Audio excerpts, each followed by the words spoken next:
boys and girls. Today we're going to read The Night Before Kindergarten. It was written by Natasha Wing. She's the author. She wrote the words. It was illustrated by Durrell. She's the illustrator. She drew the pictures. And the name of the book, the title, is The Night Before Kindergarten. Have you ever heard of The Night Before Christmas? Well, that's a famous poem. And it has a lot of rhyming words. I wonder if this has a lot of rhyming words. Do you know about rhymes? Rhymes are words that sound the same at almost the entire word except that first sound.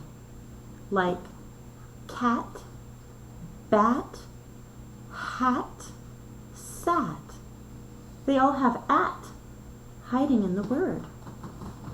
But they have a different beginning sound. That's a rhyme. This book's going to have a lot of rhymes too. The Night Before Kindergarten by Natasha Wing, illustrated by Durrell.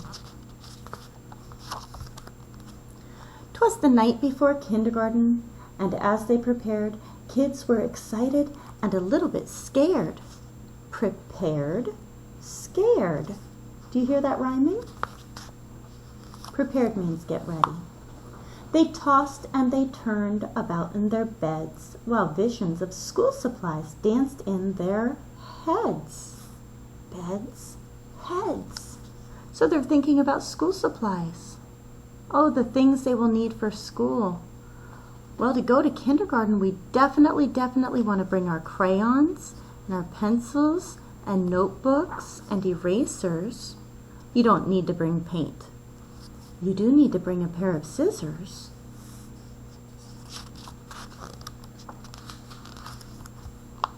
Erasers and crayons and pencils galore, that means lots, were stuffed in their backpacks and set by the door. Galore, door, they rhyme. It is a good idea to get your backpack ready and put it next to the front door at night. That way you're all ready in the morning.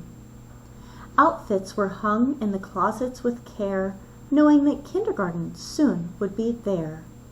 Care, there. It rhymes. It's also a good idea to get your clothes ready the night before school and have them folded on top of your dresser or hung over a chair. And that way you're all ready in the morning. You already know what you're going to wear.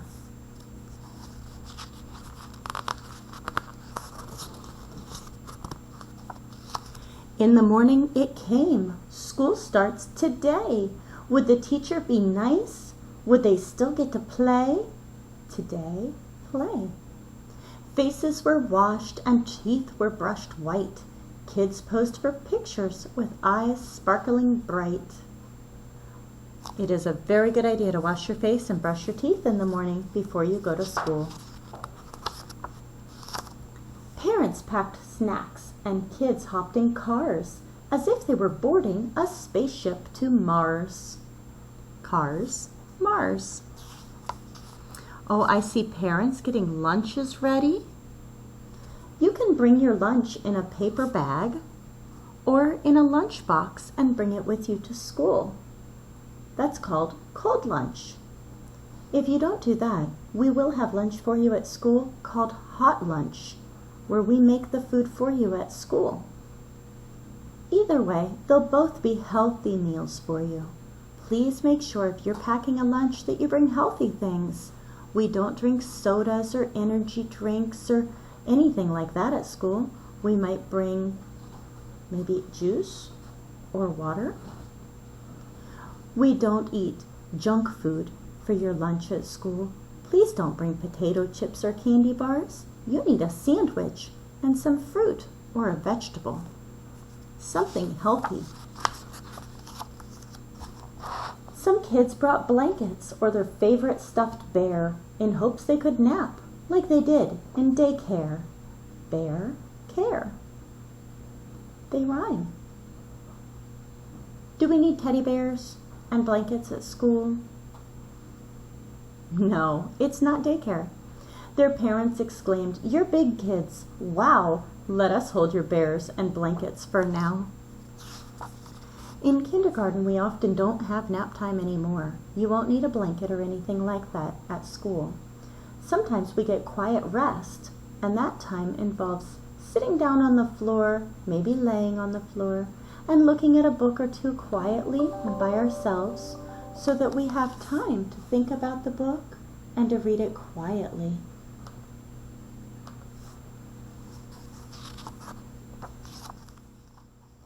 The parents were worried if their children would cry if they left them at school with just a goodbye.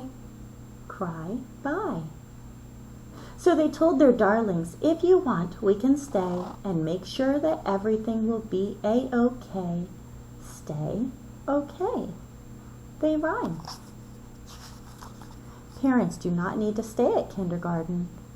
Your kindergartner is a big kid, and we're going to have lots of fun and lots of learning without parents in the room. Often, children get anxious if they see their parents waiting in the room. They sense that if you're worried, they should be worried as well. It's better to stay back and leave your child so they can become part of the class. The teacher then greeted each one with a smile and invited the students to stay for a while. Smile, while. They rhyme. Look, even the children want their parents to know they're going to be just fine. It's okay. You can go now. See her waving? The room was all filled with toys, books, and maps. But where were the beds for mid-morning naps? Well, they won't be getting one, which is why your child will need to go to bed at a good time every night. They colored and painted and played Simon Says. They tumbled and skipped and stood on their heads. They might try to do this outside on the playground, but we won't be standing on our heads in the classroom. That could be dangerous. They sang silly songs from beginning to end. Within just a minute, each kid had a friend. End, friend. They rhyme. This part is true. You will get to sing silly songs in kindergarten, and you will make friends. The children were happy. They loved Miss Sunrise. It was she who was in for a giant surprise.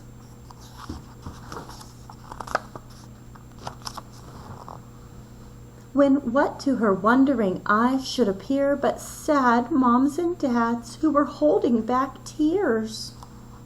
What do you think the parents are all sad about? Their noses so sniffly, their eyes red and wet. This was the saddest goodbye Miss Sunrise had seen yet.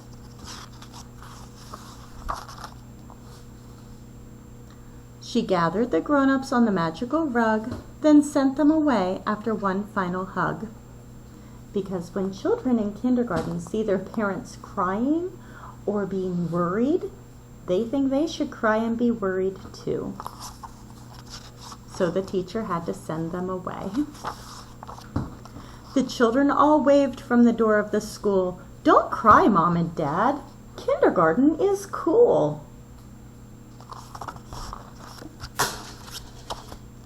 Thank you for reading The Night Before Kindergarten with me.